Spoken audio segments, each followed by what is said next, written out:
जय हिंद दोस्तों, मैं देवेंद्र कुमार आज आपके सामने प्रस्तुत हुआ हूँ एनसीईआरटी चैप्टर 2 को लेकर, जिसका नाम है विविधता एवं भेदभाव। हम क्या हैं और हम कैसे हैं, यह कई चीज़ों पर निर्भर करता है। हम कैसे रहते हैं, कौन सी भाषाएं बोलते हैं, क्या खाते हैं, क्या पहनते हैं, कौन से खेल खेलते हैं और कौन से उत्सव मनाते हैं। इन सब पर हमारे रहने की जगह के भूगोल और उसके इतिहास का असर पड़ता है। अगर आप संक्षेप में ही निम्नलिखित बिंदुओं पर ध्यान दें तो भी यह अंदाजा लग जाएगा कि भारत कितनी विविधताओं वाला देश है। संसार में 8 मुख्य धर्म हैं। भारत में उन 8 धर्मों के अनुयायी यानी मानने वाले रहते हैं।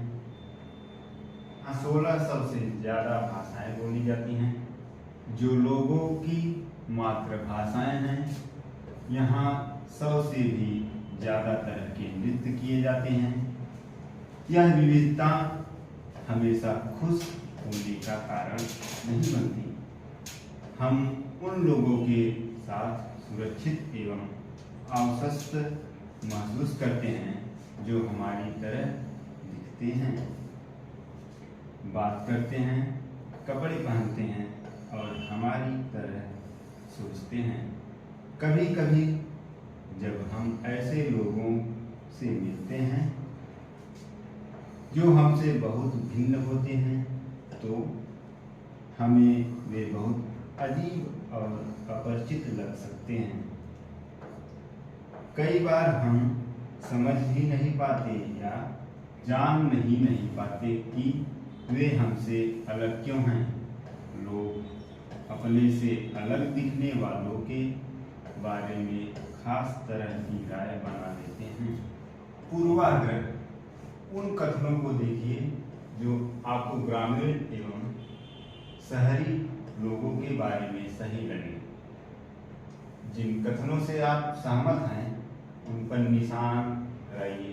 क्या आपके दिमाग में ग्रामीण या शहरी लोगों को लेकर किसी भी प्रकार के पूर्वाग्रह हैं? क्या दूसरे लोगों के दिमाग में भी यह पूर्वाग्रह है? लोगों के दिमाग में एक पूर्वाग्रह क्यों होते हैं?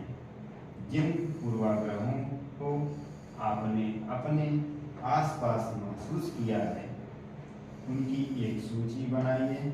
ये पूर्वाग्रह लोगों के व्यवहार को कैसे प्रभावित करती है? ये पूर्वाग्रह लोगों के व्यवहार को कैसे प्रभावित करते हैं? ग्रामीण लोग, आधे से ज़्यादा भारतीय गांवों में रहते हैं। गांव के लोग आधुनिक प्रौद्योगिकी का इस्तेमाल करना पसंद नहीं करते हैं। फसल की बुआई और कटाई के समय परिवार के लोग खेतों में 12 से 14 घंटे तक काम करते हैं। ग्रामीण लोग काम की तलाश में शहरों की ओर स्थानांतरण करने का बाध्य होते हैं। शहरी लोग, शहरी जीवन बड़ा आसान होता है। यहाँ के लोग बिगड़े हुए और आलसी होते हैं। शहरों में लोग अपने परिवार के सदस्यों के साथ बहुत कम समय बिताते हैं। शहरी लोग केवल पैसे की चिंता करते हैं, लोगों की नहीं। शहरों में रहना बहुत महंगा पड़ता है। लोगों की कमाई का एक बहुत बड़ा हिस्सा किराए और आने जाने में खर्च हो जाता है। इनमें से कुछ कथन ग्रामीण लोगों को अज्ञानी की तरह देखते हैं, जबकि शहर में रहने वाले लोगों को आलसी एवं सिर्फ पैसे से सरोकार रखने वालों की तरह देखते हैं। जब हम किसी के बारे में पहले से कोई राय बना लेते हैं और उसे हम अपने दिमाग में बिठा लेते हैं तो वह पूर्वाग्रह के रूप ले लेती है। ज्यादातर यह राय नकारात्मक होती है। जैसा कि कथनों में दिया गया है, लोगों को आलसी या कंजूस मानना भी पूर्वाग्रह है। जब हम यह सोचने लगते हैं कि किसी काम को करने का कोई एक तरीका ही सबसे अच्छा और सही है, तो हम अक्सर दूसरों की इज्जत नहीं कर पाते हैं, जो उसी काम को दूसरे तरह से करना पसंद करते हैं। उदाहरण के लिए, अगर हम सोचते हैं कि अंग्रेजी सबसे अच्छी भाषा है और दूसरी भाषाएं महत्वपूर्ण नहीं है, तो हम अन्य भाषाओं को बहुत नकारात्मक रूप से देखेंगे। परिणाम स्वरूप हम उन लोगों की शायद इज्जत ही नहीं कर पाएंगे जो अंग्रेजी के अलावा अन्य भाषाएं बोलते हैं। हम कई चीज़ों के बारे में पूर्वाग्रही हो सकते हैं। लोगों के धार्मिक विश्वास, उनकी चमड़ी का रंग, जिस क्षेत्र से वे आते हैं, जिस तरह से वे बोलते हैं, जैसे कपड़े वे पहनते हैं इत्यादि, अक्सर दूसरों के बारे में बनाए गए हमारे पूर्वाग्रह इतने पक्के होते हैं कि हम उनसे दोस्ती नहीं करना चाहते। इस वजह से कई बार हमारा व्यवहार ऐसा होता है कि हम उन्हें दुख पहुंचा देते हैं। लड़के और लड़की में भेदभाव। समाज में लड़के और लड़कियों में कई तरह से भेदभाव किया जाता है। हम सभी इस भेदभाव से परिचित हैं। एक लड़का या लड़की होने का अर्थ क्या होता है?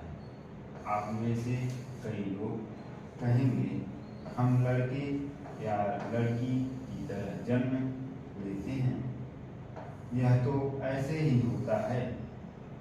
इसमें सोचने वाली क्या बात है? आइए देखें कि क्या सच्चाई यही है। नीचे दिए गए कथनों की सूची में से तालिका को उठाइए। अपने उत्तर के कारणों पर चर्चा कीजिए। वे बहुत ही सुशील हैं। उनका बात करने का तरीका बड़ा सौम्य और मधुर है। वे शारीरिक रूप से बलिष्ठ हैं। वे शरारती हैं। वे नृत्य करने और चित्रकारी में निपुण हैं। वे रोते नहीं हैं। वे उद्यमी हैं। वे खेल में निपुण हैं। वे खाना पकाने में निपुण हैं। वे भावुक हैं। लोग तरह तरह की बातें करते हैं। क्या बात करते हैं? मैं लड़खड़ाता हूँ, मेरी गोली लड़खड़ाती है। इसके अलावा और भी बहुत कुछ। कभी मैं उदास हो जाता हूँ तो कभी दुखी। लोग मेरा मजाक उड़ाते हैं। यह नई बात नहीं। अगर तुम मेरी जगह होते तो क्या करते? दूसरे चित्र में दिया गया है, तुम दूसरों से कितनी अलग दिखती हो। मैं एक इंसान हूँ, मुझे शर्म आती है। घूरती आंखों से मैं छिप जाना चाहता हूँ। क्या उसका दिमाग सही है? सिर्फ इसलिए कि मेरी टांगें डगमगाती हैं, लोग सोचते हैं कि मेरा दिमाग भी डगमगाता है। यह अपाहिज है। तो इसमें बताया गया है कि इंसान शरीर से भले ही अपंग हो, वो दिमाग से क्या अपंग है, इसके बारे में चर्चा किया गया है। चित्र के माध्यम से बताया गया है।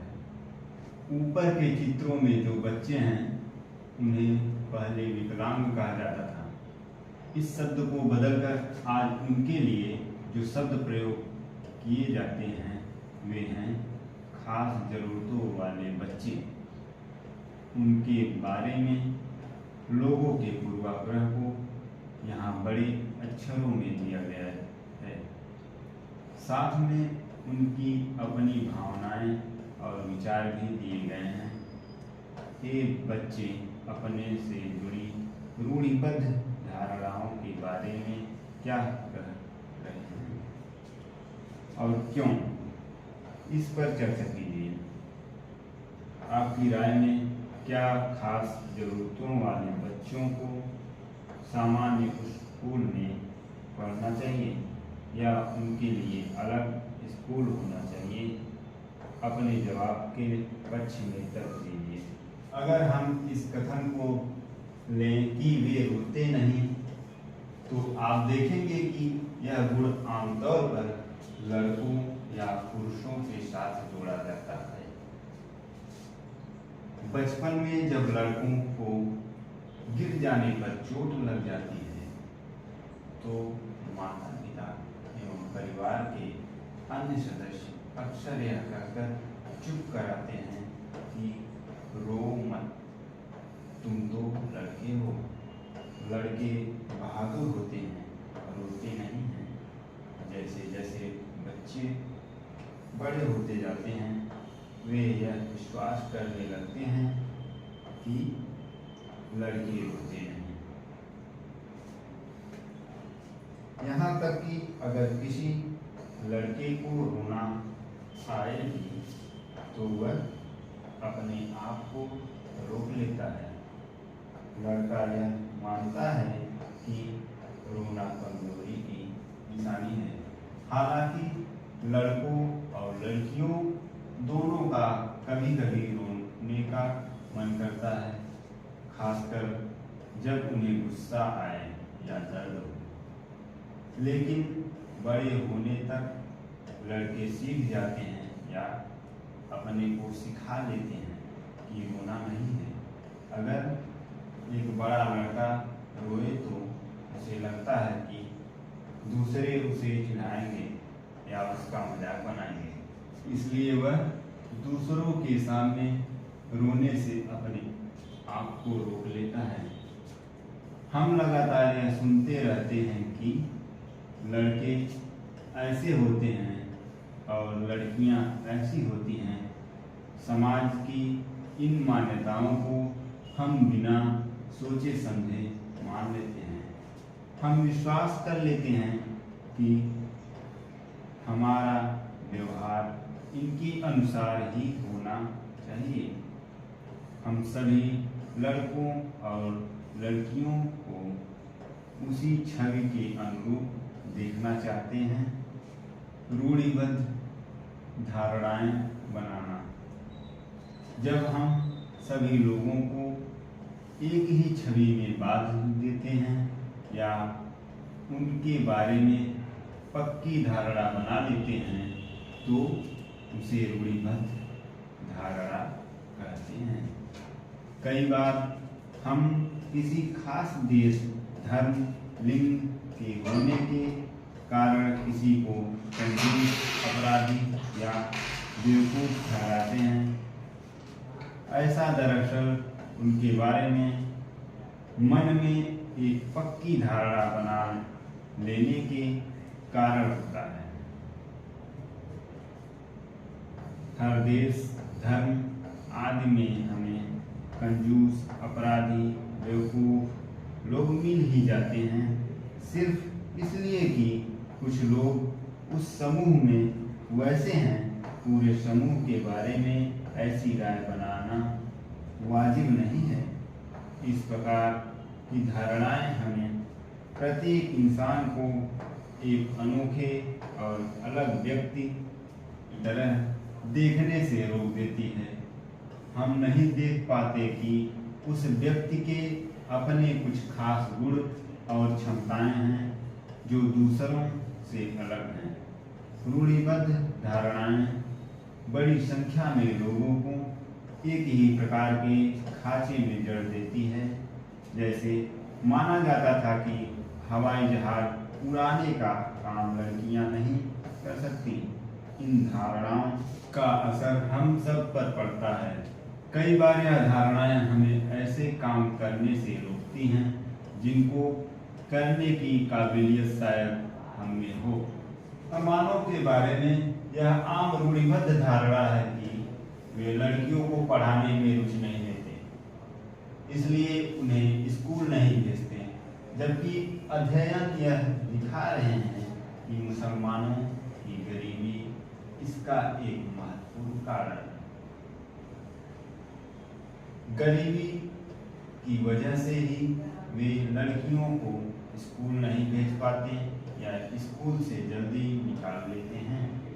जहाँ पर भी गरीबों तक शिक्षा पहुँचाने के प्रयास किए गए हैं, वहाँ मुस्लिम समुदाय के लोगों ने अपनी लड़कियों को स्कूल भेजने में रुचि दिखाई है। उदाहरण के तौर पर केरल में स्कूल प्रायः घर के पास हैं। सरकारी बस की सुविधा बहुत अच्छी है, जिससे ग्रामीण क्षेत्रों में शिक्षकों को स्कूल पहुंचने में मदद मिलती है। उनमें 60% से ज़्यादा महिला शिक्षक हैं। इन सभी कारकों ने बहुत सारे गरीब परिवार के बच्चों को स्कूल जाने में मदद की है, जिनमें मुसलमान लड़कियां भी शामिल हैं। दूसरे राज्यों में जहां ऐसे प्रयास नहीं किए गए, वहां गरीब परिवारों के बच्चों को स्कूल जाने में मुश्किल आती है, चाहे वे मुसलमान हों, जनजातीय हों या अनुसूचित जाति के। जाहिर है कि मुसलमान लड़कियों की स्कूल से गैर हाजिरी का कारण धर्म नहीं, गरीबी है।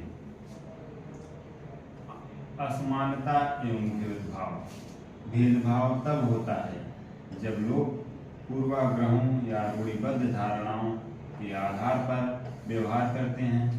अगर आप लोगों को नीचा दिखाने के लिए कुछ करते हैं, अगर आप उन्हें कुछ गतिविधियों में भाग लेने से रोकते हैं, किसी खास नौकरी को करने से रोकते हैं या किसी मोहल्ले में रहने नहीं देते, एक ही कुएं या हैंडपंप से पानी नहीं लेने देते और दूसरों द्वारा इस्तेमाल किए जा रहे कप या गिलास में चाय नहीं पीने देते, तो इसका मतलब है कि आप उनके साथ भेदभाव कर रहे हैं। भेदभाव कई कारणों से हो सकता है।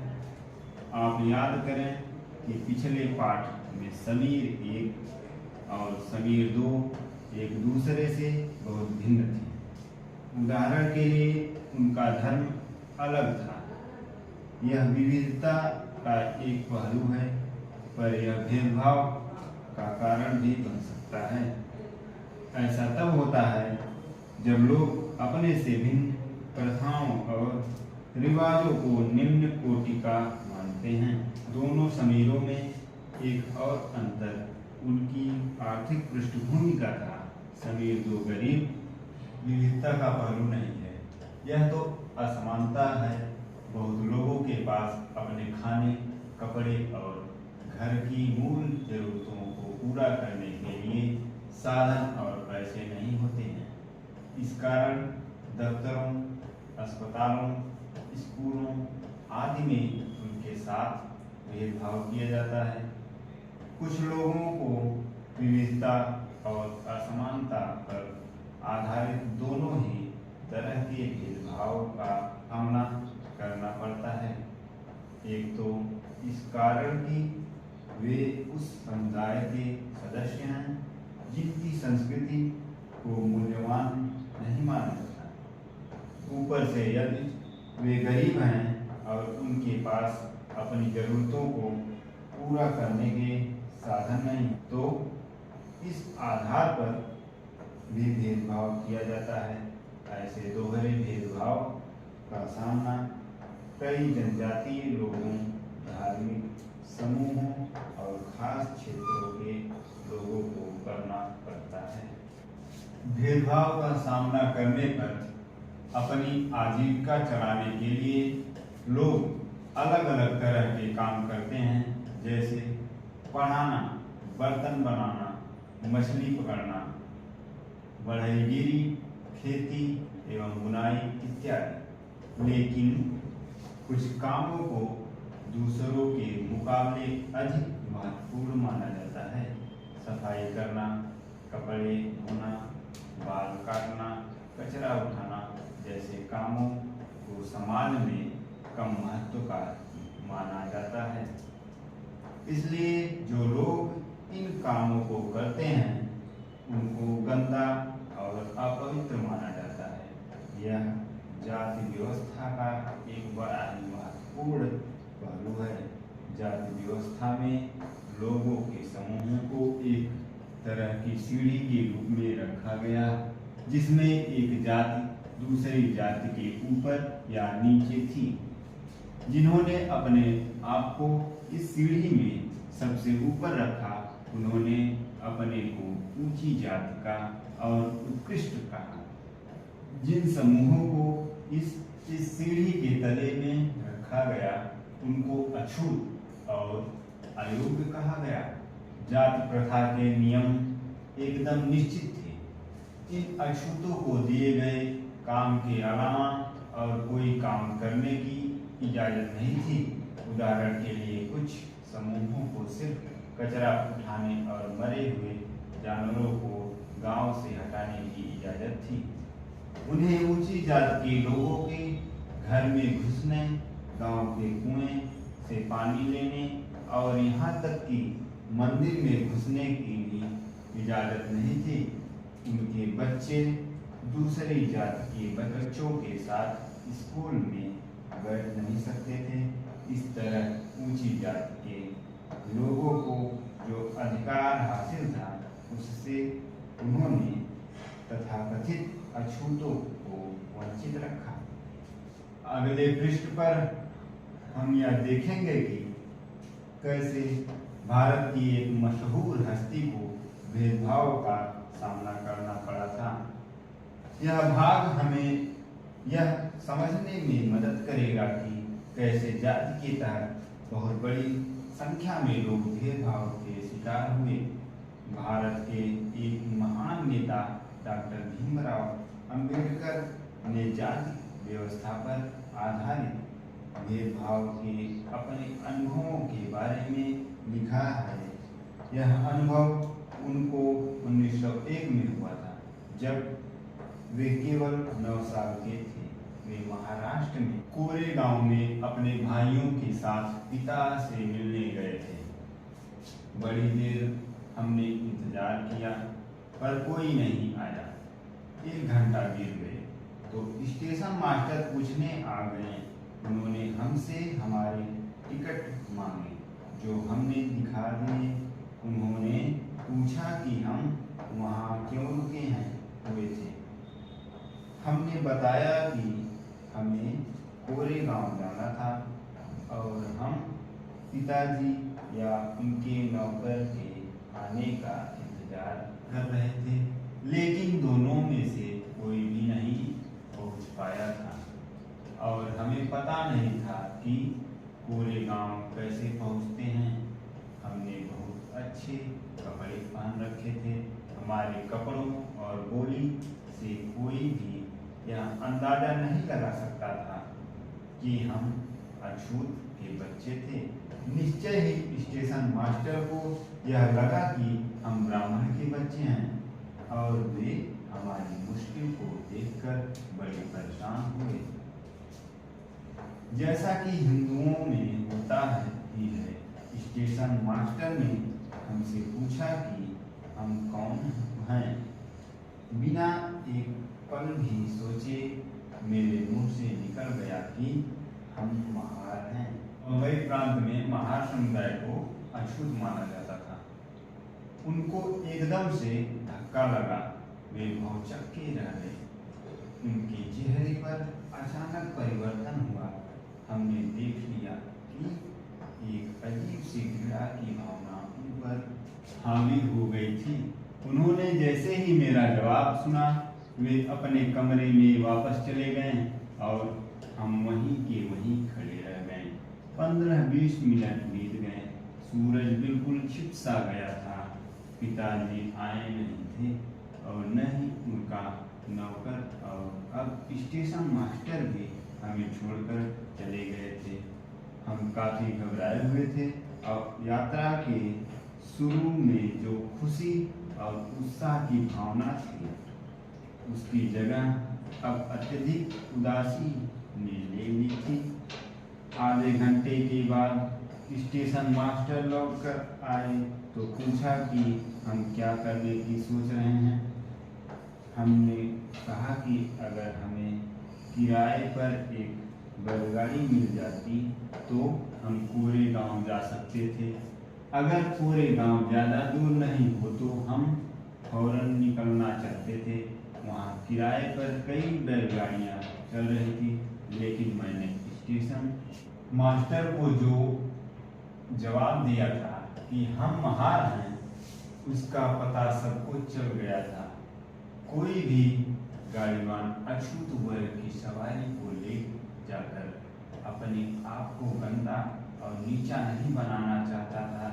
हम दुगुना किराया देने को तैयार थे, पर हमें एहसास हुआ कि बात पैसे से नहीं बन सकती थी। स्टेशन मास्टर जो हमारे लिए गाड़ीवानों से मोल तोल कर रहे थे, चुपचाप खड़े हो गए।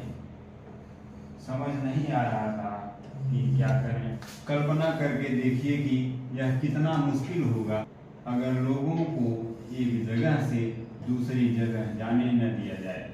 यह कितना अपमानजनक और दुखदाई होगा अगर लोग आपसे दूर दूर रहें, आपको छूने से मना करें और आपको पानी न पीने दें। यह छोटी सी घटना दिखाती है कि कैसे गाड़ी से एक से दूसरी जगह जाने के साधारण काम की सुविधा भी इन बच्चों के पास नहीं थी, जबकि वे पैसा दे सकते थे।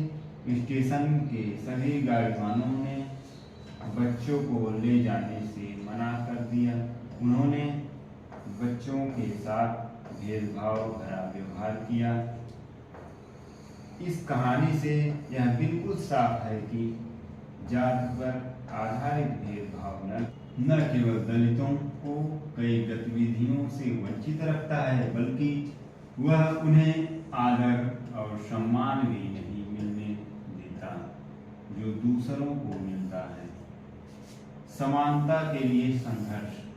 ब्रिटिश शासन से आज़ादी पाने के लिए जो संघर्ष किया गया था, उसमें समानता के व्यवहार के लिए किया गया संघर्ष भी शामिल था। दलितों, औरतों, जनजातीय लोगों और किसानों ने अपने जीवन में जिस गैर बराबरी का अनुभव किया, उसके खिलाफ उन्होंने लड़ाई लड़ी। जैसा कि पहले भी बात हुई, बहुत सारे दलितों ने संगठित होकर मंदिर में प्रवेश पाने के लिए संघर्ष किया। महिलाओं ने मांग की जैसे पुरुषों के पास शिक्षा का अधिकार है, वैसे उन्हें भी अधिकार मिले। किसानों और दलितों ने अपने आप को जमींदारों और उनकी ऊंची ब्याज की दर से छुटकारा दिलाने के लिए संघर्ष किया। 1947 में भारत जब आज़ाद हुआ और एक राष्ट्र बना तो हमारे नेताओं ने समाज में व्याप्त कई तरह की असमानताओं पर विचार किया। संविधान को लिखने वाले लोग भी इस बात से अवगत थे कि हमारे समाज में कैसे भेदभाव किया जाता है और लोगों ने उसके खिलाफ किस तरह संघर्ष किया है।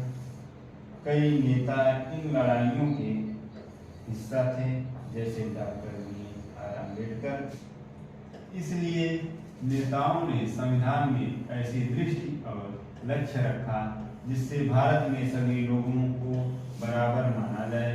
समानता को एक अहम मूल्य की तरह माना गया है, जो हम सभी को एक भारतीय के रूप में जोड़ती है। प्रत्येक व्यक्ति को समान अधिकार और समान अवसर प्राप्त हैं। अस्पृश्यता यानी छुआछूत को अपराध की तरह देखा जाता है और दलित के अलावा कई अन्य समुदाय हैं जिनके साथ भेदभाव किया जाता है। क्या आप भेदभाव के कुछ अन्य उदाहरण सोच सकते हैं? उन तरीकों पर चर्चा कीजिए जिनके द्वारा खास जरूरतों वाले लोगों के साथ भेदभाव किया जा सकता है। इसे कानूनी रूप से खत्म कर दिया गया है। लोग अपनी पसंद का काम चुनने के लिए बिल्कुल आज़ाद हैं। नौकरियां सभी लोगों के लिए खुली हुई हैं। इन सब के अलावा संविधान ने सरकार पर यह विशेष जिम्मेदारी डाली थी कि वे गरीबों और मुख्य धारा से अलग थलग पड़ गए समुदायों को इस समानता के अधिकार के फायदे दिलवाने के लिए विशेष कदम उठाए। संविधान के लेखकों ने यह भी कहा कि विविधता की इज्जत करना, उसे मूल्यवान मानना समानता सुनिश्चित करने में बहुत ही महत्वपूर्ण कारक है। उन्होंने यह महसूस किया कि लोगों को अपने धर्म का पालन करने, अपनी भाषा बोलने, अपने त्योहार मनाने और अपने आप को खुले रूप से अभिव्यक्त करने की आज़ादी होनी चाहिए। उन्होंने कहा कि कोई एक भाषा, धर्म या त्योहार सबके लिए अनिवार्य नहीं बनना चाहिए। उन्होंने जोर दिया कि सरकार सभी धर्मों को बराबर मानेगी। इसलिए भारत एक धर्मनिरपेक्ष देश है, जहाँ लोग बिना भेदभाव के अपने धर्म का पालन करते हैं। इसे हमारी एकता के महत्वपूर्ण कारक के रूप में देखा जाता है कि हम इकट्ठे रहते हैं और एक दूसरे की इज्जत करते हैं। हालांकि हमारे संविधान में इन विचारों पर जोर दिया गया है, पर यह पाठ इस बात को उठाता है कि असमानता आज भी मौजूद है।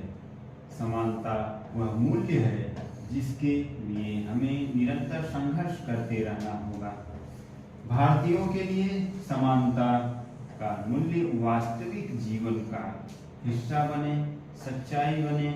इसके लिए लोगों के संघर्ष, उनके आंदोलन और सरकार द्वारा उठाए जाने वाले कदम बहुत जरूरी हैं।